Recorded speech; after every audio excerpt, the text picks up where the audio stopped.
Au nom d'Allah, le tout miséricordieux, le très miséricordieux. Ta-sin-mim. Voici les versets du livre explicite. Nous te racontons en toute vérité de l'histoire de Moïse et de Pharaon, à l'intention des gens qui croient. Pharaon était hautain sur terre. Il répartit en clans ses habitants afin d'abuser de la faiblesse de l'un d'eux. Il égorgeait leurs fils et laissait vivantes leurs femmes. Il était vraiment parmi les fauteurs de désordre. Mais nous voulions favoriser ceux qui avaient été faibles sur terre et en faire des dirigeants et en faire les héritiers, et les établir puissamment sur terre et faire voir à Pharaon, à Haman et à leurs soldats, ceux dont ils redoutaient. Et nous révélâmes à la mère de Moïse ceci: allaite-le, et quand tu craindras pour lui, jette-le dans le flot, et n'aie pas peur, et ne t'attriste pas, nous te le rendrons, et ferons de lui un messager. Les gens de Pharaon le recueillirent pour qu'il leur soit un ennemi et une source d'affliction. Pharaon, Haman et leurs soldats étaient fautifs. Et la femme de Pharaon dit: cet enfant réjouira mon œil et le tien, ne le tuez pas, il pourrait nous être utile, ou le prendrons-nous pour enfant? Et il ne pressentait rien. Et le cœur de la mère de Moïse devint vide. Peu s'en fallut qu'elle ne divulguât tout, si nous n'avions pas renforcé son cœur pour qu'elle restât du nombre des croyants. Elle dit à sa sœur: suis-le. Elle l'aperçut alors de loin sans qu'il ne s'en rende compte. Nous lui avions interdit auparavant le sein des nourrices. Elle, la sœur de Moïse, dit donc: voulez-vous que je vous indique les gens d'une maison qui s'en chargeront pour vous tout en étant bienveillants à son égard? Ainsi, nous le rendîmes à sa mère afin que son œil se réjouisse, qu'elle ne s'affligeât pas, et qu'elle sût que la promesse d'Allah est vraie. Mais la plupart d'entre eux ne savent pas. Et quand il eut atteint sa maturité et sa pleine formation, nous lui donnâmes la faculté de juger et une science. C'est ainsi que nous récompensons les bienfaisants. Il entra dans la ville à un moment d'inattention de ses habitants. Il y trouva deux hommes qui se battaient, l'un était de ses partisans et l'autre de ses adversaires. L'homme de son parti l'appela au secours contre son ennemi. Moïse lui donna un coup de poing qui l'acheva. Moïse dit: cela est l'œuvre du diable, c'est vraiment un ennemi, un égareur évident. Il dit: Seigneur, je me suis fait du tort à moi-même, pardonne-moi. Et il lui pardonna. C'est lui vraiment le pardonneur, le miséricordieux. Il dit: Seigneur, grâce aux bienfaits dont tu m'as comblé, jamais je ne soutiendrai les criminels. Le lendemain matin, il se trouva en ville, craintif et regardant autour de lui, quand voilà que celui qui lui avait demandé secours la veille l'appelait à grands cris. Moïse lui dit: tu es certes un provocateur déclaré. Quand il voulut porter un coup à leur ennemi commun, l'Israélite dit: Ô Moïse, veux-tu me tuer comme tu as tué un homme hier? Tu ne veux être qu'un tyran sur terre, et tu ne veux pas être parmi les bienfaiteurs. Et c'est alors qu'un homme vint du bout de la ville en courant et dit: Ô Moïse, les notables sont en train de se concerter à ton sujet pour te tuer. Quitte la ville, c'est le conseil que je te donne. Il sortit de là craintif, regardant autour de lui. Il dit: Seigneur, sauve-moi de ce peuple injuste. Et lorsqu'il se dirigea vers Madian, il dit: Je souhaite que mon Seigneur me guide sur la voie droite. Et quand il fut arrivé au point d'eau de Madian, il y trouva un attroupement de gens abreuvant leurs bêtes, et il trouva aussi 2 femmes se tenant à l'écart et retenant leurs bêtes. Il dit: Que voulez-vous? Elles dirent: Nous n'abreuverons que quand les bergers seront partis, et notre père est fort âgé. Il abreuva les bêtes pour elles, puis retourna à l'ombre et dit: Seigneur, j'ai grand besoin du bien que tu feras descendre vers moi. Puis l'une des 2 femmes vint à lui, d'une démarche timide, et lui dit: Mon père t'appelle pour te récompenser pour avoir abreuvé pour nous. Et quand il fut venu auprès de lui, et qu'il lui eut raconté son histoire, le vieillard dit: N'aie aucune crainte, tu as échappé aux gens injustes. L'une d'elles dit: Ô mon père, engage-le à ton service, moyennant salaire, car le meilleur à engager, c'est celui qui est fort et digne de confiance. Il dit: Je voudrais te marier à l'une de mes 2 filles que voici, à condition que tu travailles à mon service durant 8 ans. Si tu achèves 10 années, ce sera de ton bon gré.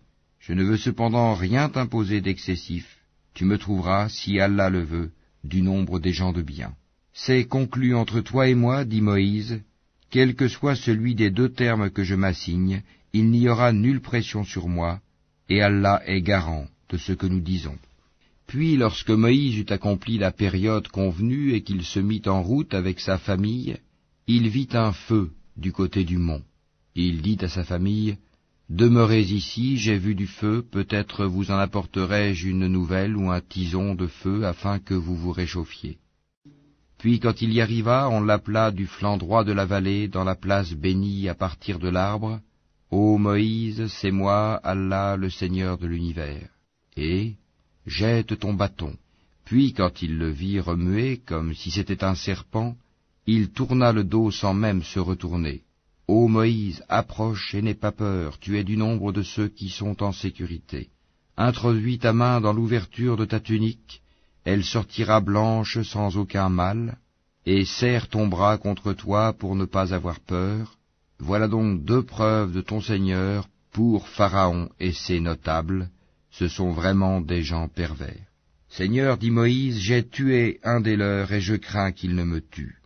Mais Aaron mon frère est plus éloquent que moi, envoie-le donc avec moi comme auxiliaire pour déclarer ma véracité. Je crains vraiment qu'il ne me traite de menteur. Allah dit, nous allons par ton frère fortifier ton bras et vous donner des arguments irréfutables.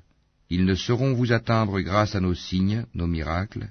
Vous deux et ceux qui vous suivront seront les vainqueurs. Puis quand Moïse vint à eux avec nos prodiges évidents, ils dirent, ce n'est là que magie inventée, jamais nous n'avons entendu parler de cela chez nos premiers ancêtres. Et Moïse dit, mon Seigneur connaît mieux qui est venu de sa part avec la guidée, et à qui appartiendra la demeure finale. Vraiment, les injustes ne réussiront pas. Et Pharaon dit, ô notables, je ne connais pas de divinité pour vous autre que moi. Haman, allume-moi du feu sur l'argile, puis construis-moi une tour, peut-être alors monterai-je jusqu'au Dieu de Moïse. Je pense plutôt qu'il est du nombre des menteurs. Et il s'enfla d'orgueil sur terre, ainsi que ses soldats, sans aucun droit, et ils pensèrent qu'ils ne seraient pas ramenés vers nous. Nous le saisîmes donc, ainsi que ses soldats, et les jetâmes dans le flot. Regarde donc ce qu'il est advenu des injustes. Nous fîmes d'eux des dirigeants qui appellent les gens au feu, et au jour de la résurrection, ils ne seront pas secourus. Nous les fîmes suivre dans cette vie ici-bas d'une malédiction, et au jour de la résurrection, ils seront parmi les honnis. Nous avons en effet donné le livre à Moïse, après avoir fait périr les anciennes générations, en tant que preuves illuminantes pour les gens, ainsi que guidée et miséricorde afin qu'ils se souviennent. Tu n'étais pas sur le versant ouest du Sinaï quand nous avons décrété les commandements à Moïse. Tu n'étais pas parmi les témoins. Mais nous avons fait naître des générations dont l'âge s'est prolongé, et tu n'étais pas non plus résident parmi les gens de Madian leur récitant nos versets. Mais c'est nous qui envoyons les messagers. Et tu n'étais pas au flanc du mont Thor quand nous avons appelé. Mais tu es venu comme une miséricorde de ton Seigneur pour avertir un peuple à qui nul avertisseur avant toi n'est venu, afin qu'ils se souviennent. Si un malheur les atteignait en rétribution de ceux que leurs propres mains avaient préparés, ils diraient, « Seigneur, pourquoi ne nous as-tu pas envoyé un messager ?» Nous aurions alors suivi tes versets, et nous aurions été croyants. Mais quand la vérité leur est venue de notre part, ils ont dit, si seulement il avait reçu la même chose que Moïse, est-ce qu'ils n'ont pas nié ce qui auparavant fut apporté à Moïse? Ils dirent, deux magies se sont mutuellement soutenues. Et ils dirent, nous n'avons foi en aucune. Dis-leur, apportez donc un livre venant d'Allah qui soit meilleur guide que ces deux-là, et je le suivrai si vous êtes véridiques. Mais s'ils ne te répondent pas, sache alors que c'est seulement leur passion qu'ils suivent, et qui est plus égaré que celui qui suit sa passion sans une guidée d'Allah. Allah vraiment ne guide pas les gens injustes. Nous leur avons déjà exposé la parole, le Coran, afin qu'ils se souviennent. Ceux à qui, avant lui, le Coran, nous avons apporté le livre, y croient.